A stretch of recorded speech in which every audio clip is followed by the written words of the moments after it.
Pertanyaan sekarang, saya yakin Tuhan saya Allah, tapi Allah nggak kelihatan. Ada alasan tak kenapa Allah nggak kelihatan? Ada alasannya. Anda tanamkan baik-baik, ini masalah akidah yang paling penting. Kata Nabi, atau disebutkan dalam banyak riwayat, bahwasanya nabi-nabi pun belum pernah ada nabi yang lihat Allah, termasuk Nabi Muhammad SAW. Kita ambil dalilnya dalam hadis Bukhari. Waktu Nabi SAW pulang dari Isra Mi'raj, jemaah sekalian, Aisyah bertanya radhiyallahu anha, berkata, istri beliau, ya Rasulullah, hal tara rabbak? Apakah anda waktu Mi'raj ke langit, terima perintah sholat, sempat lihat Tuhan anda nggak? Lihat nggak Allah itu bagaimana? Apa jawaban Nabi SAW? Nurun ala nur anna arah. Allah itu cahaya, di atas cahaya, terang sekali. Bagaimana saya bisa melihatnya? Artinya Nabi SAW mengatakan, saya sendiri belum pernah lihat bagaimana itu Allah. Contoh sebelumnya Nabi Musa alaihissalam.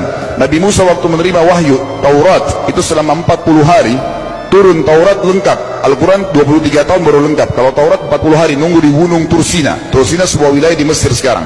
Itu banyak gunung-gunung batu, ada satu gunung batu yang tinggi, Nabi Musa nunggu di situ. Setiap hari Jibril datang turunin surah, turunin ayat gitu. Setelah berlalu 37 hari dari 40 hari menunggu Taurat turun, Nabi Musa AS tiba-tiba bertanya kepada Allah, mengatakan begini dalam Al-Quran, A'udzu billahi rajim, Rabbi arini anzur ilaik. Wahai Tuhanku, izinkan aku melihatmu. Aku beriman kau ada ya Allah, tapi aku ingin lihat kau bagaimana. Allah menjawab, tidak mau mengecewakan Nabi Musa. Sebagai manusia Allah mengatakan, lan tarani.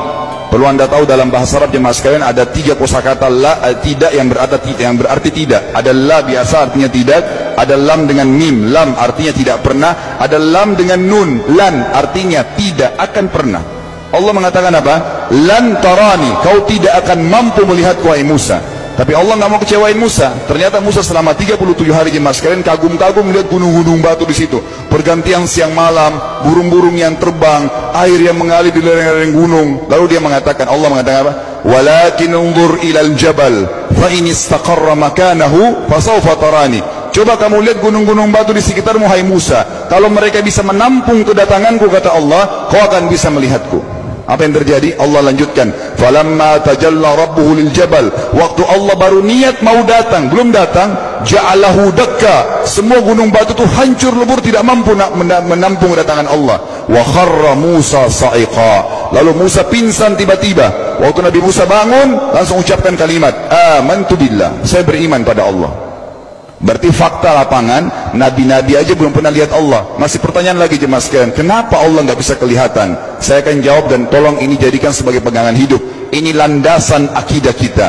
Kata para ulama, karena anda kalau sholat, anda mengucapkan satu kalimat yang merupakan jawabannya. Allahu Akbar. Allah Maha Besar. Akbar adalah siga mubalaghah dalam Islam. Sesuatu yang melampaui batas, Maha Besar. Kita terangkan. Kata Nabi SAW, perumpamaan bumi yang kalian tinggali ini dibanding dengan langit pertama di atas kepala kalian, ada 7 lapis langit. Allah mengatakan, sab'an shidada, 7 lapis langit yang kokoh. Alladzi khalaqa sab'a samawatin tibaqa, yang menciptakan langit tibaqa bersusun, 1, 2, 3, 4, 5, 6, 7. Allah di atas langit ke-7. Kata Nabi SAW, perumpamaan bumi yang kalian tinggalin dibanding dengan langit pertama di atas kepala kalian, ibaratnya seperti cincin yang dibuang di padang pasir. Jadi kita tidak akan pernah bisa melihat ujungnya langit karena kita sangat kecil, dan ini terbukti secara fakta. Apakah anda sudah tahu bahwasanya miliaran bintang-bintang yang ada di atas kepala anda yang jaraknya sekian miliar tahun dari bumi, dan sekian miliar tahun lebih besar daripada bumi, sekian miliar kali lebih besar daripada bumi, itu semua berada di bawah langit pertama. Manusia tidak akan pernah bisa memegang langit ini dengan telapak tangannya, karena dari sini saja ke Pluto jaraknya 270 tahun. Nggak bakal bisa ada astronot dikirim kena mati di tengah jalan. Jaraknya jauh sekali bintang-bintang, dan semua berada di bawah langit pertama. Kata Nabi SAW, di atasnya ada langit kedua besarnya, digabung antara bumi sama langit pertama seperti cincin dibuang di padang pasir. Langit ketiga, 2, 1 dan bumi digabung tiga-tiganya, di mana langit ketiga seperti cincin dibuang di padang pasir, sampai langit ke-7, 5, 6, 4, 3, 2, 1 dan bumi 7 digabung, dibanding langit ke-7 seperti cincin dibuang di padang pasir. Dan langit yang luas ini jemaah sekalian dipenuhi dengan makhluk Allah yang lain namanya malaikat. Dalam hadis Bukhari kata Nabi SAW, waktu saya sedang dimi'rajkan ke langit, tidak ada 4 jari pun ukuran di langit yang luas itu, kecuali saya temukan malaikat yang sedang ruku atau sujud, penuh dengan jumlah mereka. Anda tahu malaikat itu ada namanya nama kelompok, seperti Rakib, Atid itu kelompok. Di bawah Rakib banyak miliaran malaikat, di bawah Atid miliaran malaikat. Sama dengan Munkar Nakir, ada memang nama kelompok. Makanya kalau manusia 5 miliar, rakib atidnya 10 miliar. Rakib atidnya 10 miliar. Lalu kata Nabi SAW, di atas langit ketujuh ada Sidratil Muntaha. Besarnya digabung antara 7 lapis langit dan bumi. 8 hanya seperti cincin di bawah di padang pasir. Di atas Sidratil Muntaha ada sebuah lautan yang Allah ciptakan. Lautan itu besarnya digabung antara Sidratil Muntaha, 7 lapis langit dan bumi. 9-9-nya seperti cincin dibuang di padang pasir. Makanya kalau anda baca Quran, anda baca ayat wa kana arsyu 'alal ma', singgasana Allah di atas air. Ini maknanya, air adalah ada lautan. Lalu kata Nabi SAW, arsy-nya Allah di atas lautan itu singgasananya Allah. Besarnya digabung antara lautan, Sidratul Muntaha, 7 lapis langit dan bumi. 10-10-nya hanya seperti cincin dibuang di padang pasir. Anda sudah hafal ayat kursi? Apa artinya? Ayat tanda-tanda kebesaran Allah. Kursi itu artinya bukan tempat duduk, tapi tempat pijakan kaki raja di singgasana. Kalau raja inginnya singgasananya dipijakan kaki, itu namanya kursi. Kita baca apa? Wasi'a kursiyuhu as-samawati wal ard. Pijakan kakinya Allah saja sudah menutupi seluruh langit dan bumi ini. Jadi kita mustahil bisa melihat Allah karena besarnya Allah Azza wa Jal. Tinggal kita tutup jemaah sekalian. Kira-kira, lalu bagaimana saya berhubungan dengan Allah? Jawabannya sederhana. Anda lingkari namanya Allah, ini Tuhan kita. Yang menyembah selain Allah kafir, yang mempartisipasikan Allah dengan makhluknya, masih sembah berhala, kuburan, jimat, namanya syirik. Dua-dua nggak boleh.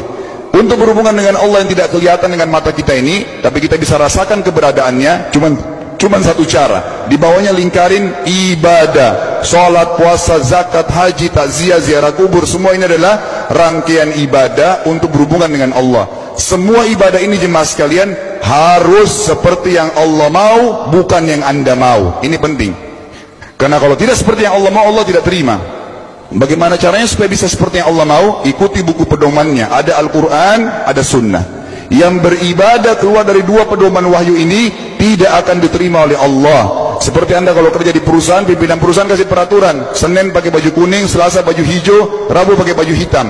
Datang jam 7, keluar jam 5 sore. Ternyata Anda tidak. Hari Senin Anda pakai baju yang hari Rabu, datangnya jam 9, keluar jam 2 siang. Dikeluarkan oleh pimpinan atasannya. Itu baru peraturan manusia.